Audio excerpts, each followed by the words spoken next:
السلام علیکم پاکستانیوں، ہمارے لاشعور میں ایک بات بٹھا دی گئی ہے کہ ہمیں روٹی کپڑا اور مکان کا سوچنا ہے اور کسی چیز کا نہیں سوچنا.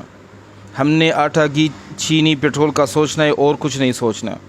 سارا دن بیٹھ کے ہم نے اسی کو ڈسکس کرنا ہے، اسی پہ اپنی ساری توانائی خرچ کرنی ہے. کسی نے یہ نہیں سکھایا کہ آپ کو اللہ نے ذہن دیا ہوا ہے، تھوڑا بہت پیسہ دیا ہوا ہے، تو اس کو کسی ایسے کام میں لگاؤ دو جو لوگوں کو فائدہ دے سکیں. بزنس سٹارٹ کرو، اور بزنس کے لیے ضروری نہیں ہے کہ آپ لاکھوں کروڑوں استعمال کرو.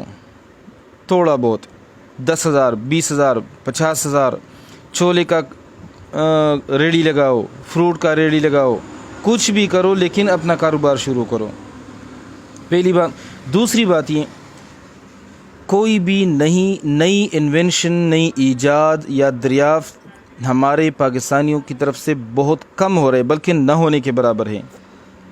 ایسے پروڈکٹ مارکیٹ میں آ گئے ہیں جو انسان کی زندگی کے لیے اگر 100% ضروری نہیں ہے تو 90% انسان کی ضروریات کو پورا کر سکتے ہیں. ایسی چیزیں آ گئی ہیں. پاور بینک کو دیکھو، موبائل کو دیکھو، موبائل ڈیوائسز میں جو سسٹم بنے ہوئے ہیں ان کو دیکھو، سافٹ ویئرز کو دیکھو.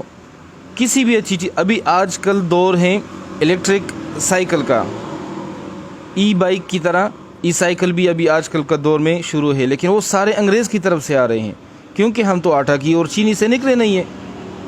کب نکلیں گے اس سے؟ خدا کے لیے کچھ بڑا سوچئے، کچھ بڑا بننے کی فکر کریں. آٹا چینی گھی سے نکلے، اس خول کو توڑ دیں.